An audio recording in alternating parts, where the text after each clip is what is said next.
નમસ્કાર દર્શક મિત્રો, નિર્માણ ન્યૂઝથી મિસ્ટર જજવાટ ટુ ધ પોઈન્ટ કાર્યક્રમમાં આપ સૌનું સ્વાગત છે. હું છું યજ્ઞ. મિત્રો, આજે ટુ ધ પોઈન્ટ કાર્યક્રમમાં વાત કરવાની છે બેદરકારીના બ્લાસ્ટને લઈને. એક બાજુ જ્યારે ફાયર એન્ડ સેફટીની વાત કરવામાં આવે તો તેમાં પણ ગુજરાતની જે દરેક હોસ્પિટલમાં ફાયર અને સેફટીના જે મુદ્દાને લઈને અત્યારે રજૂઆતો કરવામાં આવતી હોય છે, પરંતુ તેની સાથે જ્યારે કહી શકાય કે અત્યારે હાલ પણ કોવિડ હોસ્પિટલમાં જે ફાયર સેફટીનો ક્યાંક અભાવ હોય તેવું સ્પષ્ટપણે દેખાઈ રહ્યું છે.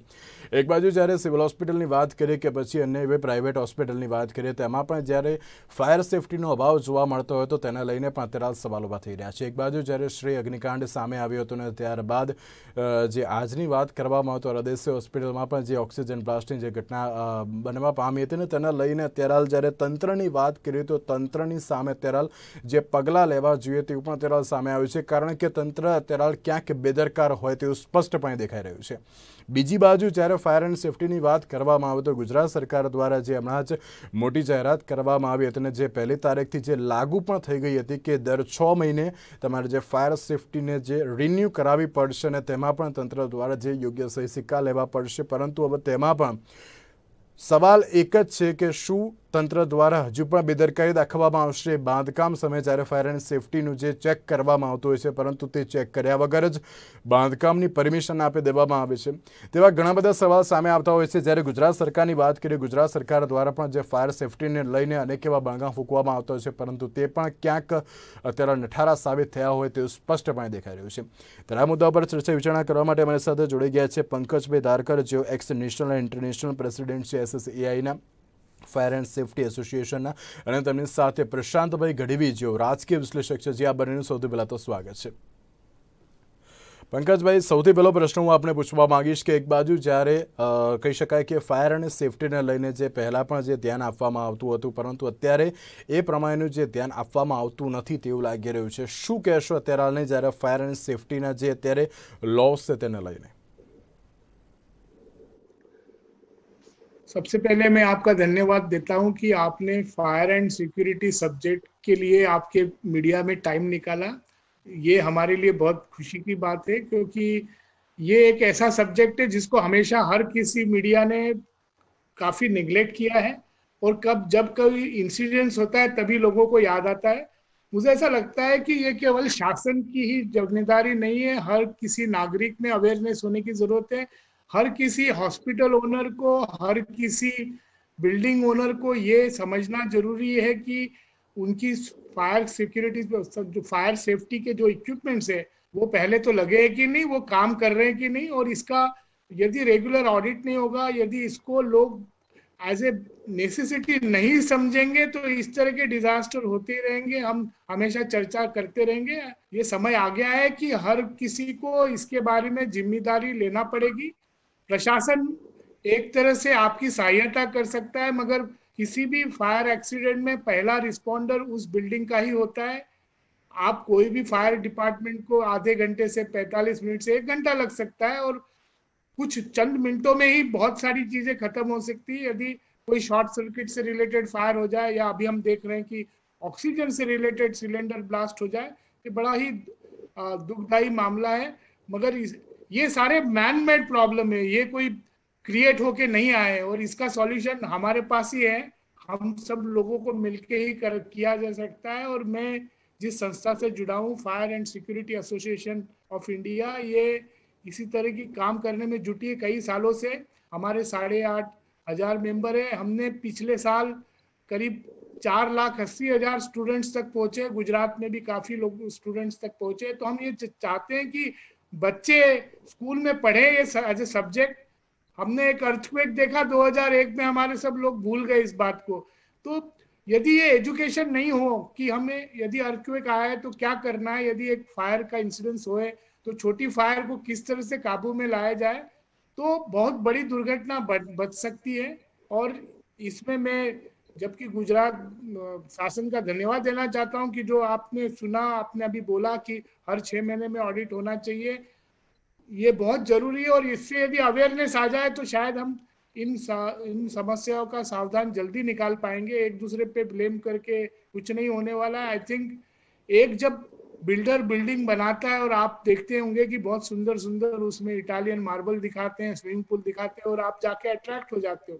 क्या आपने सोचा है कभी आप किसी आदमी ने जाके ये पूछा है कि हमारे फायर की दृष्टि से क्या इसमें सुविधा है, क्या इसमें कोई स्प्रिंकलर सिस्टम लगी है, क्या एनबीसी के हिसाब से दरवाजे के फायर रेटेड डोर्स हैं, या क्या वो विड्थ के स्टेयर केसेस है। तो आई थिंक ये जरूरी है कि जो एक हमारा कस्टमर है, कोई यदि होटल में जाता है या रेस्टोरेंट में जाता है, तो क्या वो उस ओनर से कभी पूछा है कि भैया इसमें क्या सिस्टम है। तो ये होना जरूरी है आई थिंक। और प्रहलाद प्रशांत भाई हमसे सहमत है कि नहीं मुझे नहीं पता, पर मैं ये मानता हूँ आशीष भाई कि हमें बहुत हमारे जो सेफ्टी और सिक्योरिटी की जो कल्चर है इसको डेवलप करने की जरूरत है। तभी हम एक सुरक्षित भारत का निर्माण कर सकते हैं, सुरक्षित गुजरात का निर्माण कर सकते हैं। જી પ્રશાંતભાઈ, એક બાજુ જ્યારે સવાલ એ જ ઊભો થતો હોય છે કે જ્યારે તંત્રની વાત કરીએ, તંત્ર દ્વારા એક બાદ એક જે રીતે ઘટનાઓ તો સામે આવતી હોય છે, પરંતુ અત્યારે હાલ પણ તંત્ર ક્યાંક બેદરકારી રાખતું હોય તેવું લાગી રહ્યું છે। બાંધકામની પરમિશન એમને આપી દેવામાં આવતી હોય છે, ફાયર એન્ડ સિક્યોરિટીની જે સેફટી છે કે નહીં તેને સૌથી પહેલાં તો કોઈ જાંચ કરવામાં આવતી જ નથી, કોઈ પણ પ્રકારની તપાસ કરવામાં આવતી નથી। જ્યારે આ બધી ઘટના બનતી હોય ત્યારબાદ જ તંત્ર સફાળું જાગતું હોય તેવું લાગી રહ્યું છે આની ઉપરથી। અને તંત્રની બેદરકારી યજ્ઞ એટલા માટે હું ન કહી શકું, કારણ કે fire is a least priority in every building. જ્યારે કોઈ પણ બિલ્ડર બિલ્ડિંગ બાંધે છે એટલે એના માટે જરૂરિયાત વાળી વસ્તુઓને પ્રાયોરિટી આપે છે અને ફાયર લિસ્ટ પ્રાયોરિટીમાં આવે છે। મારો પર્સનલ એક્સપિરિયન્સ એટલા માટે છે કે તમે કોઈ બિલ્ડિંગ બનતી હોય રેસિડેન્શિયલ કે કમર્શિયલ અને બિલ્ડરને મળવા જાઓ કે સાહેબ આ પોલિસી પ્રમાણે અમે આ રીતની ફાયર સેફટી આપીએ છીએ, એના જે બિઝનેસમાં છે એમને પૂછજો તમે, એટલે એ એમ કે આના આટલા બધા રૂપિયા હોતા હશે, એટલે રૂપિયા થૂક લગાડીને ચોંટાડવા વાળી વાત કરે છે આ લોકો સૌથી પહેલા। એટલે આ તો સુરતનો તક્ષશિલા કાંડ બન્યો, ગોતાનો ગણેશ જીનેસિસનો કાંડ બન્યો, એટલે ફાયર માટે લોકો જાગતા થયા છે। બાકી આજ સુધી હાલની તારીખમાં 80%, હમણાં જ ચીફ ઓફિસરે હાઈકોર્ટમાં જવાબ આપ્યો છે, એમાં ઘણી બધીમાં ફાયર એનઓસી નથી, તેમાં તંત્ર જવાબદાર છે એટલું એટલું સામે એ લોકો પણ જવાબદાર છે। અને સાહેબે બહુ સરસ વાત કરી કે તમે સ્વિમિંગ પુલ ને જીમ જોઈને એટ્રેક્ટ થાવ છો, પણ ત્યાં તમારી સિક્યોરિટી નથી એ તમે નથી જોતા। એટલે તંત્રની બેદરકારી એટલા માટે કે જે બિલ્ડિંગની પરમિશન પ્લાનિંગ જે આપવાનું ટાઉન પ્લાનિંગ પ્રમાણે એ જે ડિઝાઇન પાસ કરવાની છે એમાં ફાયર સેફટીનું કમ્પલ્ઝન કરાવવું એ તંત્રએ પહેલા દિવસથી થોડું ઢીલું વલણ અપનાવ્યું છે। પછી એ જવાબદારી ફાયરને સોંપી છે કે ફાયર ડિપાર્ટમેન્ટ જાય ને એનઓસી ચેક કરે। હવે તમને એમાં બી એક કડવી વાસ્તવિકતા કહું કે જે બિલ્ડર બિલ્ડિંગ બાંધતો હોય અથવા તો જે રેસિડેન્શિયલ લોકો રહેતા હોય છે, ફાયર એનઓસી એપ્લાય કરે પછી ઉપરથી કોઈ નેતાનો ફોન ચીફ ઓફિસરને કે જે તે ફાયર ઓફિસરને કરાવી દે છે કે ભાઈ મારી બિલ્ડિંગ જો જરા જોડાઈ લેજો, એટલે પેલા લોકોએ ખાલી જઈને ચા નાસ્તો કરીને પાછું આવવાનું હોય છે। એ ફાયર એનઓસી માટે બી એમને એટલા દબાણ આવતા હોય છે, એટલે કે ભાઈ આ એક સ્ટાન્ડર્ડ છે કે એફએસઆઈ છે, હાઈટ છે બિલ્ડિંગની 15 મીટરથી ઉપર ફાયર સેફટી કમ્પલસરી નાખવાની છે, તો નીચે 1.5નો પંપ જોઈશે, નીચેથી પંપ ચાલુ કરો તો ઉપર ધાબે આટલું પ્રેશર મળવું જોઈએ। એ ટેકનિકાલિટીથી ક્યારેય કોઈએ સિરિયસલી લીધું નથી। આ તો સુરતના કાંડ પછી સરકાર અને પ્રજા જાગી છે અને હવે આપણે આ બધી વાતો કરીએ છીએ। એટલે અચ્છા, હવે સરકારી હોસ્પિટલોની વાત કરીએ આપણે, કે સરકારી કોઈ પ્રિમાઇસીસની વાત કરીએ તો અત્યારે જો તમે ચેક કરાવો તો સરકારી પ્રિમાઇસીસની બધી ફાયર સેફટીમાં જો ટેસ્ટિંગ કરો તો 50% ફેલ જશે, 50%માં ચાલુ નહીં હોય। ફાયર સેફટી બીજું નાખવા ખાતર નાખી દઈએ છીએ, જેમ આપણે કેવું કે વીમો કમ્પલસરી લઈએ છે, ફાયર સેફટી નથી લેતા બિલ્ડિંગમાં, એમ 50% કરતા વધારે સરકારી ફાયર સેફટી સિસ્ટમ જે નાખી હશે ને એ દશેરાના દિવસે જ ઘોડું નથી દોડતું। કારણ કે એમાં જે કઈ મટીરિયલ યુઝ કરવામાં આવે છે, એની જે કઈ માનો કે એની પાઇપલાઇન નાખી છે, એની હોઝ રીલ, એની હોઝ પાઇપ, એનું જે કઈ ઇન્ફ્રાસ્ટ્રક્ચર નાખ્યું છે ને એ રોજે રોજ ટેસ્ટ, એટલે અમુક રેગ્યુલર ઇન્ટરવલ પર ટેસ્ટ કરવું પડતું હોય છે કે દર મહિને એની ડ્રીલ કરવી પડે, ફાયર ડ્રીલ કરો તમે। આવું કોઈ નોર્મ્સ ને કોઈ ફોલો કરતા નથી। એટલે ફાયર વસ્તુને આખી ભારતની જનતાએ સંપૂર્ણપણે, હું એવું માનું છું કે આપણે બધા એમાં હું પણ આવી ગયો, બેદરકારી પૂર્વક લીધી છે, એટલે આપણે આ દિવસનો સામનો કરી રહ્યા છે। એક બાજુ જ્યારે પંકજભાઈ કહી શકાય કે જ્યારે ફાયર સેફટીની આપણે વાત કરતા હોય છે તો ત્યારે સામાન્ય જનતાની સૌથી પહેલાં તો વાત કરીએ તે જ વધુ પ્રમાણમાં જાગૃત ન હોય તેવું લાગી રહ્યું છે, તો આની ઉપરથી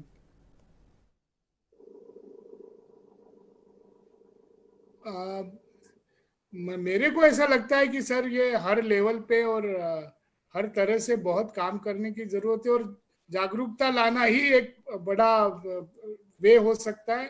और हमारा कल्चर ही हमको चेंज करना है सर, यदि हम वो नहीं करेंगे तो तकलीफ आएगी। कई बिल्डिंगों में देखते हैं कि जहाँ जैसे पर्टिकुलरली हॉस्पिटल ले ले, तो जो बिल्डिंग हॉस्पिटल जैसे डिजाइन होती है, मैं ये मानता हूँ कि आज परमिशंस का देना और सभी कुछ काफी सिस्टमेटिक ढंग से होता है और डिजाइन का पूरा ख्याल रखा जाता है जब आर्किटेक्ट डिजाइन करता है बिल्डिंग और उसका एग्जीक्यूशन होता है।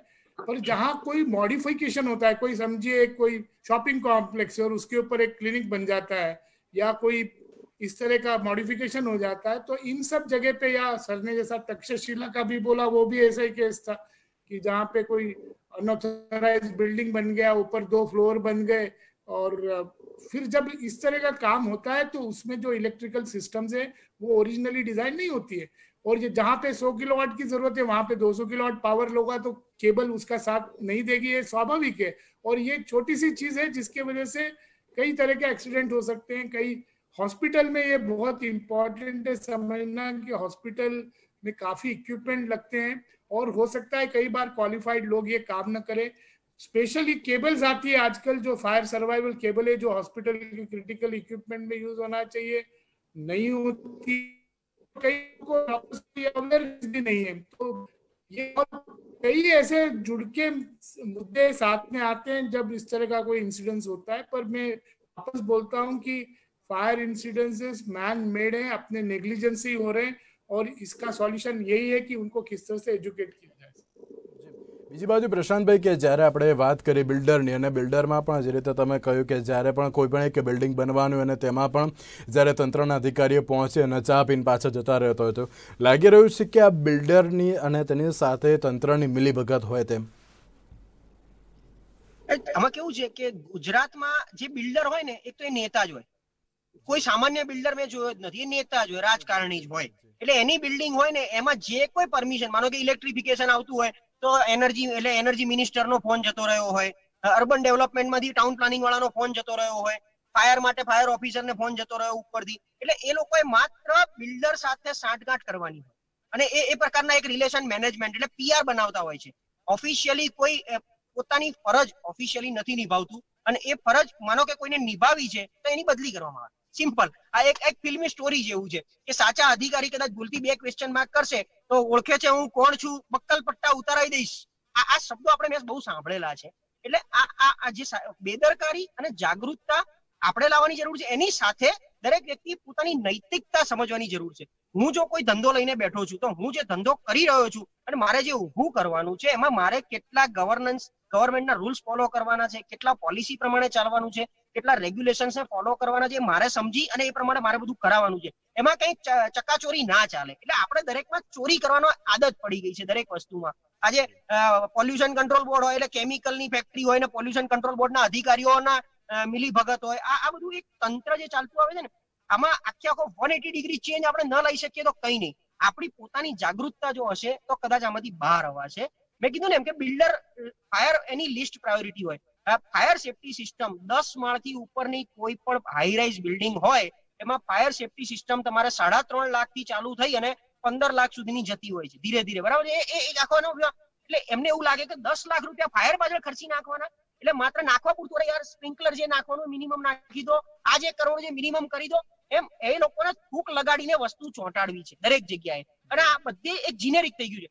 હવે તમે જો અત્યારે તો આ બધું જાગ્યું છે, ફ્લેટમાં એફએસઆઈ અને જે સ્પેસ છોડવાની જે લોકો છોડે છે। બાકી પહેલાના અમદાવાદની વાત કરો તો મણિનગર અને સીજી રોડ ઉપર બંગલા તોડીને ફ્લેટ બનાવવામાં આવ્યા છે 4-4 માળના। તો એમાં ફાયર સેફટી જેવું કશું છે જ નહીં, કારણ કે 15 મીટરથી હાઈટ વધતી નથી, પણ કઈ લિફ્ટની બાજુમાં વાયરિંગ પડેલું હોય છે। તો આને ટાઉન પ્લાનિંગની દ્રષ્ટિએ કેવી રીતે પાસ કર્યું હોય, પ્લાન કેવી રીતે આનો પાસ થયો હોય, તેમ છતાં થયેલો છે ને। એટલે એ આખી છેક મૂળમાંથી આ પ્રોબ્લેમ ચાલતો આવે છે। હવે આને ધડ મૂળથી કેવી રીતે ફેરફાર કરવો એ તો તંત્રએ જોવાનું છે અને એને કેવી રીતે ફોલો કરાવવું ને ઇમ્પ્લિમેન્ટ કરાવવું એ તંત્રએ કરાવવું પડશે। એના માટે ક્યાંક થોડું લાલ આંખ કરવી પડશે, ક્યાંક થોડી સમજાવટ કરાવવી પડશે, પણ 0 થી ચાલુ કરી ધીરે ધીરે અવેરનેસ અને ચેરિટી બિગિન્સ ફ્રોમ હોમ જે લોકો કરી રહ્યા છે એ સમજીને જો આને ઇમ્પ્લિમેન્ટ કરે તો જ આગામી સમયમાં આપણે આમાં સારી રીતે બહાર આવી શકશું। હવે જો આ વસ્તુ બધી તમે ઇમ્પ્લિમેન્ટ કરવા જશો તો એની પાછી કોસ્ટ ઇમ્પ્લિકેશન આવશે, કારણ કે આ બિલ્ડર છેલ્લે તો બધા ધંધાદારી છે, એમને તો ધંધો કરવાનો છે, દરેકમાં પ્રોફિટ લેવાનો છે, એમને પ્રોફિટ નહીં મળે તો બી થૂક લગાડવાના છે। આપણે જેમ ઘરે કામ કરતા હોઈએ તો 100 રૂપિયા વાળી વસ્તુ 80 માં મળી જાય એવું કામ કરવાનું છે। એટલે આ આખી ઇકોસિસ્ટમનો ધડ મૂળથી બદલાવ કરવા માટે ગવર્મેન્ટે જ કંઈક પોલિસી લેવલે ચાલુ કરાવવું પડશે અને લોકો એમને સપોર્ટ આપવો પડશે. સૌથી મોટી વસ્તુ સરકાર કદાચ કરવા જઈ રહી હોય તો સપોર્ટ આપવો પડશે. ઓકે પંકજભાઈ, એક બાજુ જ્યારે ગુજરાત સરકારની વાત કરીએ, ગુજરાત સરકાર દ્વારા હમણાં જે રીતે ફાયર સેફ્ટીને લઈને જે મહત્વનો નિર્ણય આપવામાં આવ્યો હતો કે 6 મહિના થઈ જાય ને ત્યારબાદ જ્યારે ફાયર એન્ડ સેફ્ટીની જે હોય એ રિન્યૂ કરાવવું પડે તમારે, તો શું આ નિર્ણયને તમે કઈ રીતે જોઈ રહ્યા છો? તો सर ये बहुत ही अच्छा निर्णय है यदि ये ऑनेस्टी से इम्प्लीमेंट कर पाए, क्योंकि इतने सारे लोग चाहिए फायर डिपार्टमेंट में जो ये कर पाए, और मेरे को लगता है काफी बड़ा ये काम हो सकता है और काफी अच्छा पहल है ये, यदि ऑनेस्टली इम्प्लीमेंट हो जाए तो। इसमें कोई सवाल ही नहीं, पर मेरे को जो आज फायर डिपार्टमेंट की कंडीशन लगती है, उनको बहुत ज्यादा मैन पावर चाहिए क्वालिफाइड जो ये कर सके। तो मुझे लगता है कि बड़ी गैप है इसमें कि इतने सारे लोग नहीं है इनके पास जो ऑडिट कर सके, क्योंकि ये कम, केवल आपने गिनती दो तो गुजरात में 5000 प्लस हॉस्पिटल्स है सर।